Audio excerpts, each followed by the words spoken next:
Hola clase, aquí estamos para empezar a explicar el tema 1 y que podáis tener acceso al material de forma explicada, y si tenéis alguna duda, pues bueno, ya sabéis que a través del mail pues me podéis hacer cualquier consulta o en clase. Bien, aquí tenemos lo que es la primera parte de España en su contexto y diversidad territorial, que es la evolución de la organización administrativa del país. Entonces, pues bueno, he preparado un conjunto de mapas para que veáis, pues bueno, cómo ha ido evolucionando a través de las diferentes etapas históricas hasta lo que es eh, la actualidad, el mapa actual de provincias y comunidades autónomas. Entonces, bueno, vamos a empezar. Obviamente, vemos aquí que lo que es una evolución desde la antigüedad, ¿de acuerdo? Después veremos lo que es la Edad Media, la Edad Moderna, ya con lo que es además la organización del espacio americano, y la Edad Contemporánea, las diferentes divisiones que hubo, pero bueno, la más importante obviamente es la de Javier de Burgos, que era ministro de Fomento, ¿de acuerdo? Y que en 1833 hizo la división que es prácticamente similar a la que tenemos hoy en día, provincial, ¿de acuerdo? Y bueno, y después la organización actual, donde podemos ver, pues bueno, cómo se divide en el país y después el Estado, sobre todo el Estado de las autonomías. ¿De acuerdo? Entonces empezamos. Bueno, lo primero es que en España había un conjunto de pueblos íberos que no estaban organizados, ¿vale? Cada uno con sus propias costumbres, y que hasta que no aparece Roma, aunque aparecen fenicios, griegos y cartagineses, los cartagineses no administraron, por decirlo, el territorio al modelo romano, que es dividiéndolo en provincias y haciendo lo suyo, que es más o menos el mismo modelo que vamos a llevar nosotros al continente americano, y solamente cuando llega a Roma es cuando obviamente lo vamos a ver. ¿De acuerdo? Aquí ya a partir de que en el 218 a.C. aparecen en Ampurias para cortarle un poco la provisión a los cartagineses, porque estaba en plena lucha con los romanos en lo que se denominó las guerras púnicas, y a partir de ahí empezaron a introducirse hacia el interior y después obviamente pues a administrar como tal el territorio. Entonces vemos que hay una España citerior y otra ulterior o ulterior, ¿vale? Que es la que está más alejada y la que está más cerca de Roma, que de eso se trataba, ¿de acuerdo? Y cómo va evolucionando después creando la Tarraconense, porque habían fundado la ciudad de Tarraco y obviamente pues bueno, dominaba un vastísimo territorio, pues más de la mitad de la península ibérica, pero que obviamente pues bueno, se apoyaba en la construcción de diferentes ciudades, Pompelo o Pamplona, César Augusta, etcétera. Después la Lusitania con la creación de la capital en Emérita, Mérida, y la primera de todas, la Bética, que llevó un modelo muy romanizado desde el principio y de hecho tuvo la primera ciudad plenamente, plenamente romana, fuera del territorio de Italia, que es Itálica. Después, a partir de ahí, obviamente, pues bueno, el resto de creación de ciudades, que por eso se le denomina el proceso civilizador romano, porque crean ciudades, ¿de acuerdo?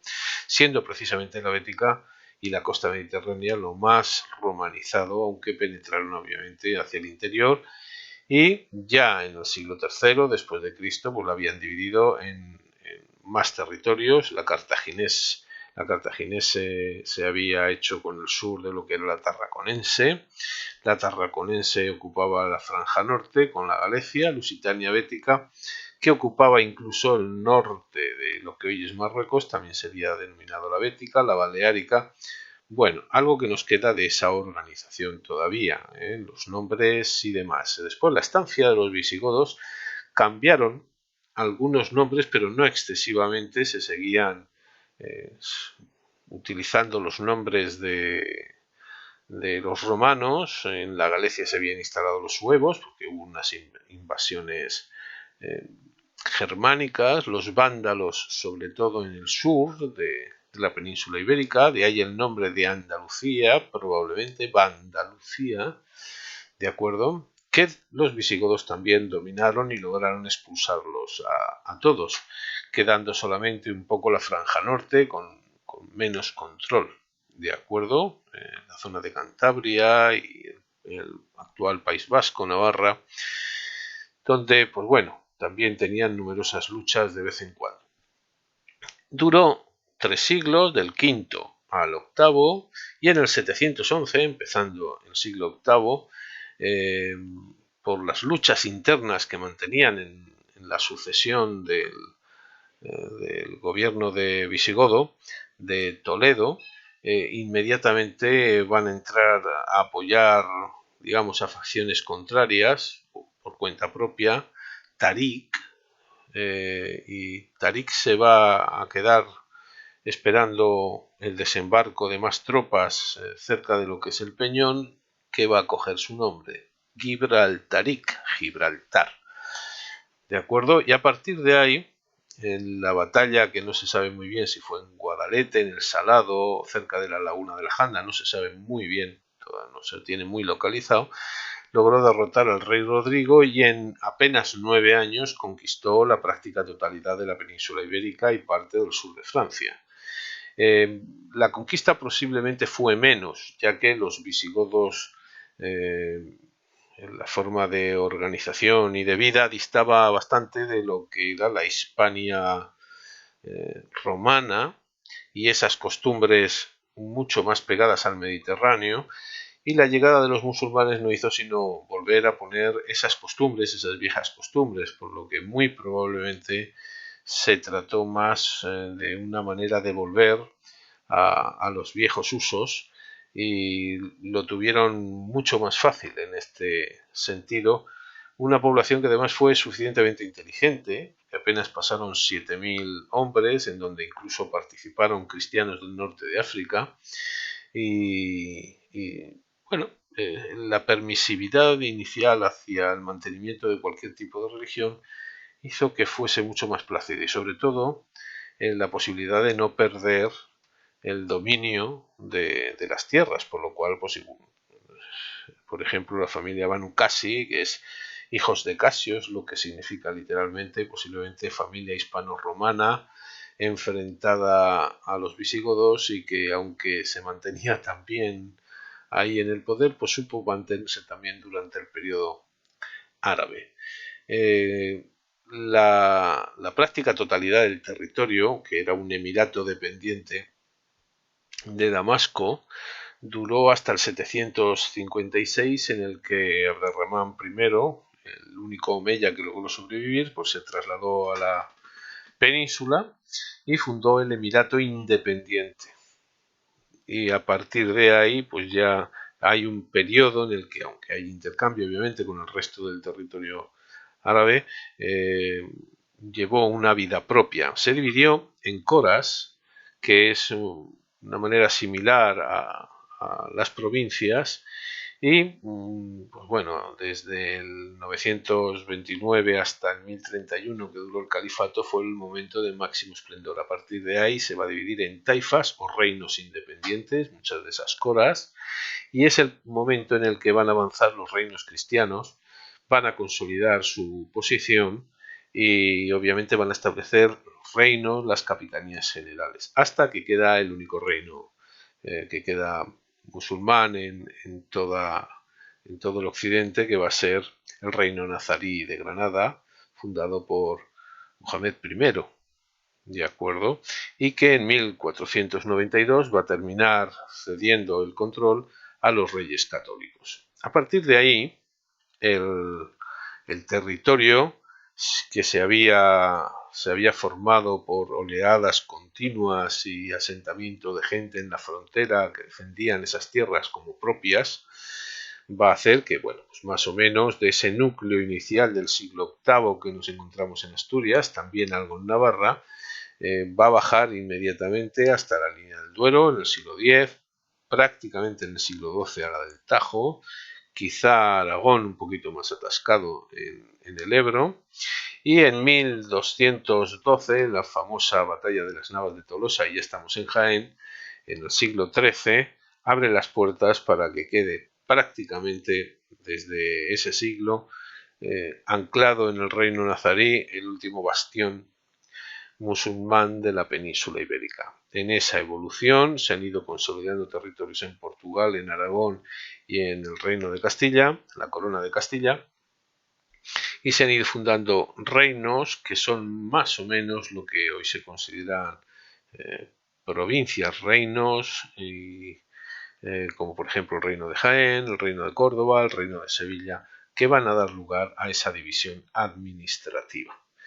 Con los católicos, de acuerdo, también se va a incorporar Navarra, además de Granada, de acuerdo, aunque cada uno de ellos, sobre todo Navarra, pues van a tener parte de sus propias instituciones, de acuerdo.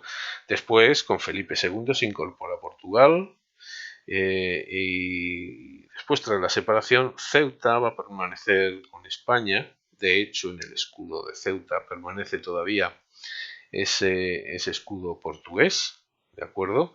Y obviamente se va a ampliar con Melilla y con Canarias. Y de ahí se va a dar salto a América, ¿de acuerdo? Después ya veremos en su evolución cómo se dividen estos territorios. Como veis, los reinos en condados. Tenemos en León el condado de Castilla.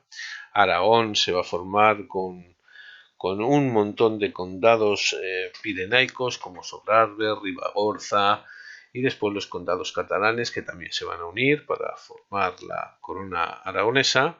El condado de Castilla, que tiene también múltiples territorios que van a dar lugar a lo que posteriormente se conozca como eso, condado de Castilla, que va desde lo que es la actual Cantabria o las Asturias de Santillana hasta lo que se consideraba la Extremadura, y estamos hablando, pues bueno, de las tierras segovianas, ¿vale? Que estaban más al extremo del territorio. Tierras altas de Castilla, ¿vale? Y los valles del norte. Navarra estaba dividido en merindades, al igual que el norte de Burgos, porque eran territorios que estaban bajo el dominio jurisdiccional de los merinos o los jueces, que es el nombre que tenían en la antigua Castilla. Esos merinos o nobles que impartían justicia por orden del rey en esos territorios, justicia además conservando las costumbres, el derecho consuetudinario que se dice, o de costumbre, van a dar lugar al nombre de merindad, que es las que todavía se mantienen en el norte de Castilla y en Navarra. Cataluña se divide a su vez en condados, como pueden ver, que es otra de las ideas que actualmente también queda en que se siga haciendo esa división. Y después ya con los reyes católicos, como vemos, hay una unificación de territorios. Además hay una unificación de territorios europeos que van a caer dentro de la corona, heredados por Felipe y por Juana primera de España, ya que tenía Castilla, Aragón, los territorios europeos heredados de su marido y además todo el territorio descubierto en América, que se va a organizar en virreinatos y capitanías generales. De las capitanías generales es de donde van a salir, es el mismo modelo, las actuales provincias en España. ¿De acuerdo? Tenemos aquí una división en el siglo XVI, ¿de acuerdo? La corona de Castilla, la corona de Aragón, dividido en tres territorios, ya que eran reinos independientes que se agrupaban en las Cortes de Monzón, y las provincias vascas con Navarra, también por separado, y Portugal. Si ven, pues bueno, esta división no es la actual, aunque parte de ella sí la vamos a heredar. ¿De acuerdo? están divididos en territorios donde Aragón, Valencia, Cataluña conserva y Baleares conserva más o menos la estructura, pero si ven y Galicia, si ven el resto, pues hay un montón de territorios en donde además los derechos nobiliarios de unos y de otros hacen que los territorios salten de uno a otro. Durante el 1789, dominio Borbón, se crean las intendencias provinciales y en 1833 se van a crear, siguiendo ese modelo francés y también el de capitanías generales instaladas en España, la división provincial de Javier de Burgos. Y a su vez, pues bueno, se van a dividir también los territorios de Cuba y Filipinas y y algunos más que nos quedan, como la isla de Guam y demás. En 1900 a 1976 la división regional queda en el mapa que podéis ver aquí. Ya se ha conformado lo que son las regiones españolas, que van a dar lugar a las comunidades autónomas con una pequeña variación. Por ejemplo, Castilla la Vieja y Castilla la Nueva van a ser hoy Castilla la Nueva, Madrid y Castilla-La Mancha. Castilla la Vieja va a perder La Rioja y Cantabria, que siempre han sido Castilla, para conformar dos unidades independientes en este sentido, dos comunidades autónomas uniprovinciales, y el resto de Castilla la Vieja se va a unir con León para formar Castilla y León. Por lo demás, Murcia pierde Albacete, que entra en Castilla-La Mancha y se queda como comunidad uniprovincial, y Ceuta y Melilla pasan a ser ciudades autónomas. Por otro lado, en África, en las antiguas posesiones del norte de África, el Marruecos español va a pasar a ser una provincia junto con Sidi Ifni, Río de Oro, que es el Sáhara español, aunque en el 56 primero el norte de Marruecos logra independizarse de ese protectorado español, y el Sáhara en el 76 se nos va a presionar para que se ceda, y lo cedemos de aquella manera a Mauritania y Marruecos, y aunque la población local obviamente exige ser independiente. También Guinea Ecuatorial se logra independizar, la capital está en la isla de Fernando Po o lo que es Malabo. Ahí está la capital, y después tenemos una serie de peñones y de pequeñas islas a lo largo de toda la costa marroquí que seguimos manteniendo, como las Chafarinas, Alborán, que está en medio, en lo que se denomina el mar de Alborán, entre España y Marruecos, y que es de dominio español. Y con esto llegamos al estado de las autonomías, que es la división actual, que sigue la misma división provincial de Javier de Burgos. Sin embargo, obviamente, tras la Constitución del 78, se garantiza el derecho de autonomía a diferentes nacionalidades. Van a surgir, por decirlo de alguna manera, dos estilos. Por uno, la vía rápida, en la que, atendiendo a una serie de peculiaridades, sobre todo idiomáticas, Galicia,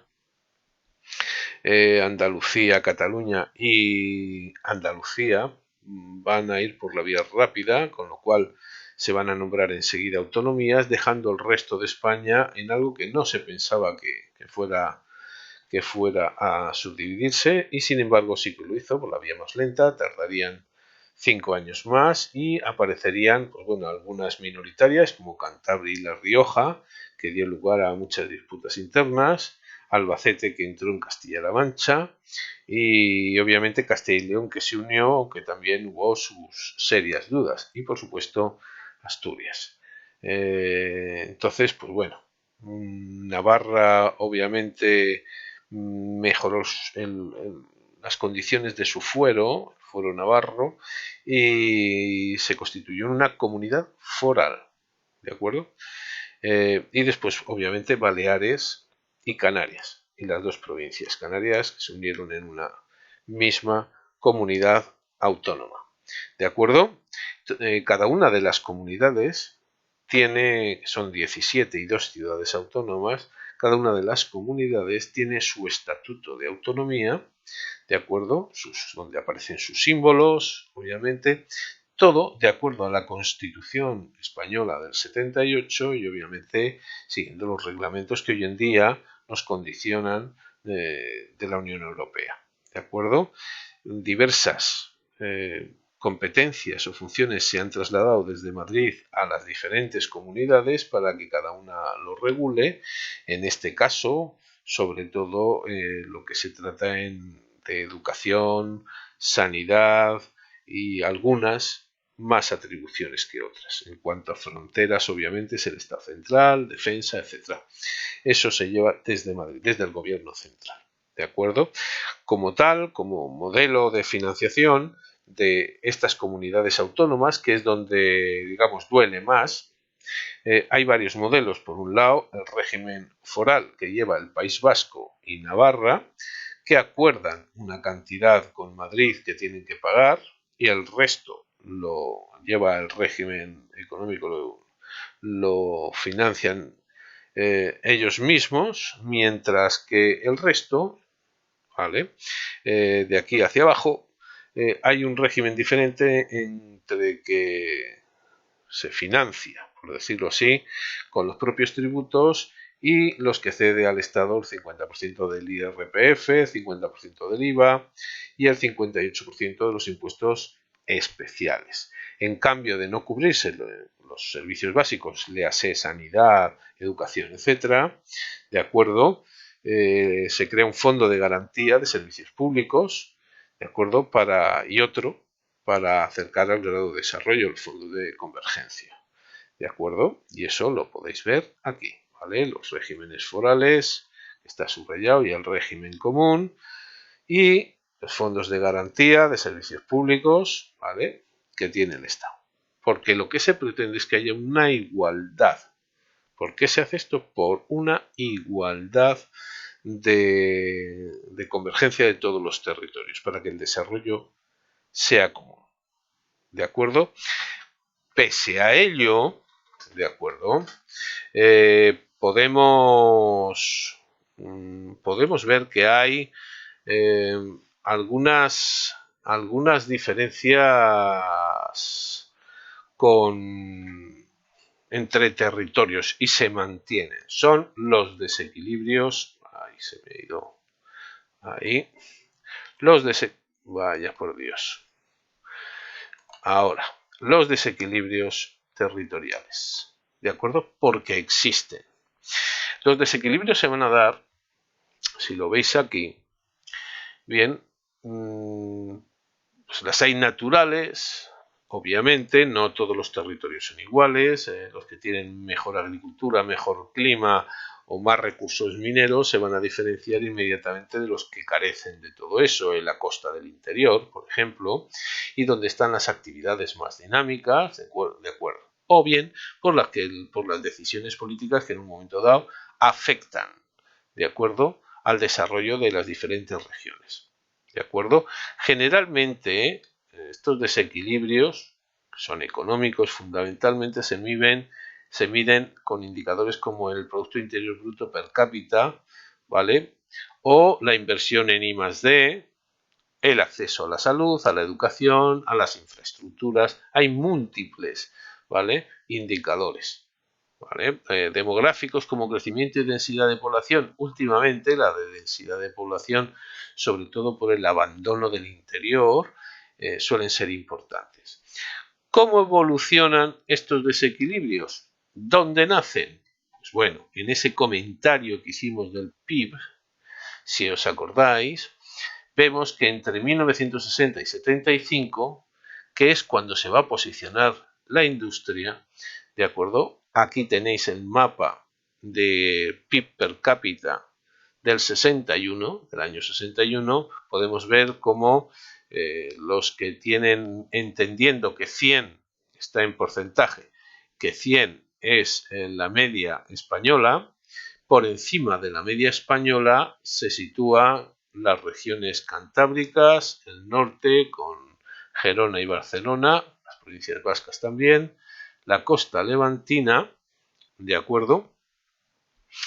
Y sí, y ya está. Estas son los más destacables, ¿de acuerdo?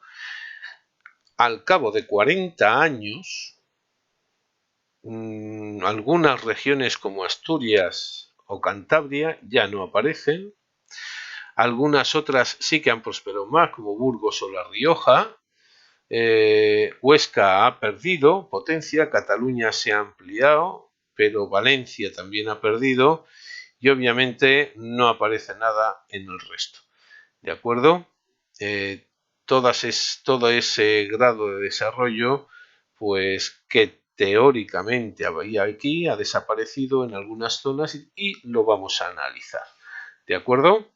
En principio, ¿por qué es? Hasta los años 60 es donde se instala la industria y el turismo. ¿De acuerdo? Y en ese sentido se desarrolla esta zona. La norte es industrial, Altos Hornos, la industria pesada y obviamente la costa levantina y el interior de Aragón y Navarra, sobre todo por la industria de transformación, ¿vale? La industria ligera en Cataluña y el sector turístico. ¿Qué es lo que pasa en el 75? Hay en medio de todo este proceso, ¿vale? Hay una crisis económica potente por la subida de precios del petróleo e inmediatamente se hunden algunos sectores. Aunque el turístico no se hundió en España porque ha ido creciendo todos los años hasta el 2020 por la pandemia, en realidad lo único que pasó es que aunque siguió viniendo gente y aumentaron los turistas, los ingresos que se prevían fueron menores y obviamente se perdió inversión. Entonces, en este caso, el Levante sufrió la primera de las grandes crisis, ¿de acuerdo? No así el interior arraigado al sector primario, que bueno, siguió manteniendo los datos más o menos. No aumentó, lo siguió manteniendo. En este caso también veremos cómo Madrid se va manteniendo. En el 85, con la segunda crisis económica, la de reestructuración, teníamos que entrar en Europa y toda la industria sufrió una reconversión industrial. Aquí es donde se fue la industria del norte. Los Altos Hornos de Vizcaya se hundieron y obviamente lo que quedó fue la industria de transformación o industria ligera que va a haber en Navarra, algunas provincias vascas, Cataluña y alrededores, ¿vale?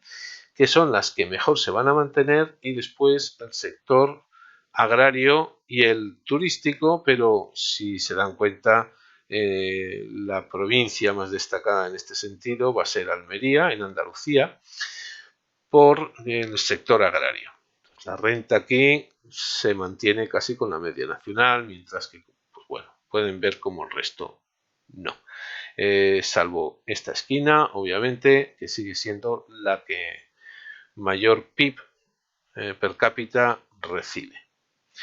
Pasado el año 85, que es un año crítico de reestructuración económica, de acuerdo, de convergencia con Europa, la zona más dinámica, Madrid, País Vasco, Mediterráneo Norte, ¿vale? Y las menos dinámicas con sector en declive o en crisis, Asturias y Cantabria. Y de hecho, Asturias y Cantabria desaparecen ya de los datos de cabeza. Ya han perdido los datos de PIB por encima de la media. ¿De acuerdo? También, obviamente, son regiones que van envejeciendo. ¿De acuerdo? Además de esto, ¿de acuerdo? El crecimiento de la población de bienestar social se ve apoyado por los fondos estructurales europeos. ¿De acuerdo? Y gracias a eso y a la redistribución que hace el Estado de ellos, pues van ayudando a que obviamente haya regiones que no se encuentren tan atrás en cuanto a desarrollo humano. Esa convergencia regional que va a aumentar durante este periodo por la redistribución, ¿vale? se da gracias a que también el PIB crece en las áreas menos dinámicas.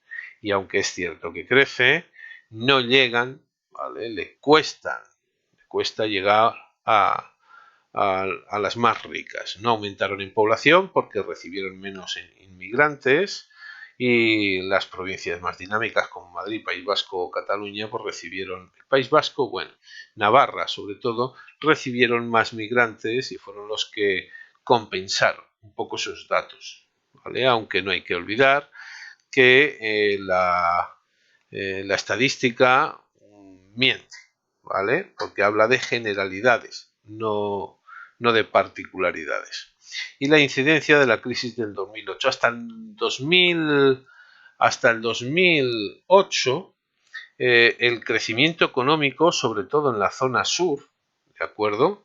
En toda esta zona, fue importantísimo, precisamente porque el turismo y la construcción se centró sobre todo en el área mediterránea y también alrededor de las grandes ciudades, con lo cual comunidades como la andaluza mejoraron bastante. Sevilla y Málaga, sobre todo, por ejemplo, fueron de las que mejor centralizaron ese crecimiento.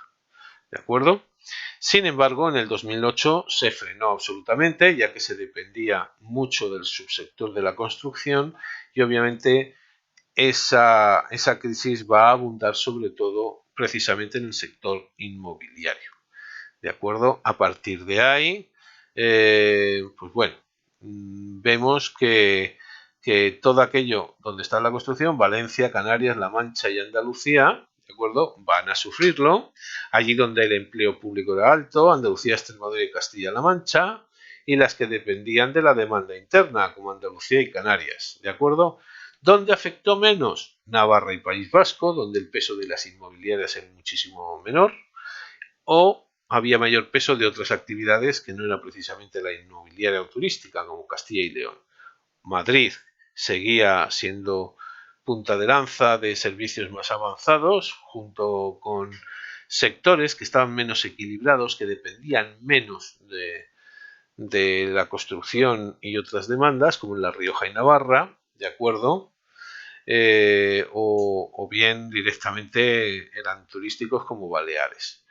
El decrecimiento económico, el retroceso demográfico, ¿vale? Muchos migrantes volvieron a su casa, el empeoramiento del bienestar social, porque hubo mucha más pobreza, exclusión social, y la convergencia de las regiones se detuvo, ¿vale? Se ha recuperado, podemos decir, a partir del 2008 se empezó a recuperar, pero llegando al 2020 nos encontramos con lo que vamos a ver aquí, con un frenazo en seco. Entonces, bueno, vemos cómo sí que hay una ligera diferencia entre el 61 y el 2001, donde las comunidades más activas en el fondo son las que van a seguir manteniéndose ese triángulo Madrid-Cataluña-País Vasco, con extensiones hacia Valencia. Ya veremos cómo recupera. Si analizamos a partir del 2005, ya metidos en los años 2000, en los 20 años que llevamos, vemos que las comunidades que están por encima del PIB nacional son Madrid, La Rioja, Navarra, País Vasco, Aragón, Cataluña y Baleares. Como en el 2009, después de la crisis, que estén por encima del PIB se encuentra Cantabria y La Rioja, Aragón, Cataluña, Baleares, y solamente bastante por encima, 120%, País Vasco, Navarra y Madrid, con lo cual obviamente en el 2009 se deja ver la crisis. Cuando pasamos al 2011 podemos seguir viendo cómo se mantiene exclusivamente aquí, y mientras que ya llegando al 2019, por encima de los 26.000 euros anuales, o sea, subiendo el 30.000, están País Vasco, Navarra, Cataluña y Madrid, y digamos por encima de los 25.000, acorde a la media española, La Rioja, Aragón y Baleares.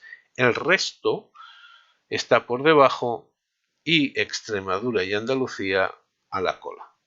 con lo cual obviamente se siguen manteniendo esas posiciones que obviamente se intenta subvertir. Si dividiésemos por provincias, probablemente Sevilla o Málaga y Almería despuntarían en el entorno andaluz, podrían tener otros datos mejores, pero más o menos es lo que hay. La desigualdad por comunidades autónomas en el 2018, que es lo que vamos a ver aquí, pues aquí vemos la renta media anual por persona. Hay que tener en cuenta que se engloba toda la población y se hace una media, con toda la población. En torno por debajo de los 10.000 euros, pues podemos ver la mitad de España, que engloba Extremadura, Murcia, Castilla-La Mancha y Andalucía. Mejora Valencia, Aragón, Castilla y León y Galicia, con Cantabria, y por encima, las más ricas, 12.000, La Rioja y Asturias. Y sí, destacando ya por encima de esos datos, estaría Navarra, Madrid, el País Vasco, Cataluña y Baleares. ¿De acuerdo? El PIB per cápita es el que hemos visto en el mapa anterior, similar, donde Andalucía y es la redistribución de la riqueza entre toda la población de esas comunidades. Extremadura y Andalucía sigue detrás. Tenemos que tener en cuenta también que la población que tiene Andalucía es la mayor de España, ¿vale? La mayor, le sigue cerquita Cataluña y tiene 10.000 euros más per cápita de media, lo cual es mucha diferencia. Si vemos la tasa de riesgo de pobreza, obviamente con datos más altos, mayor riesgo de pobreza, podemos ver que si la media del total nacional está al 21, por debajo de la media está la mitad norte de España y tristemente por encima de la media de riesgo está la zona sur, que además es la que tiene más población, exceptuando Cataluña o Madrid, que bueno, ya sabemos que son también particularmente diferentes. ¿De acuerdo? Pues bueno, son las que mantienen la economía más frágil, ya que se suelen basar en uno o dos sectores económicos. Se habían basado en la construcción, en el turismo, y en el momento que cede el turismo o la construcción, todo lo demás se ve arrastrado, ¿vale? Estos son mapas del 2018, no quiero pensar en el 2020 cómo está, porque los datos todavía no son definitivos, pero os puede guiar un poco en los problemas que vamos a tener. Aquí voy a parar el vídeo y en la segunda parte haremos lo que son las políticas regionales y de cohesión territorial, qué se hace para frenar todas estas diferencias, ¿de acuerdo? Y la Unión Europea, cómo entramos en la Unión Europea y cómo se organiza dentro de nuestro territorio.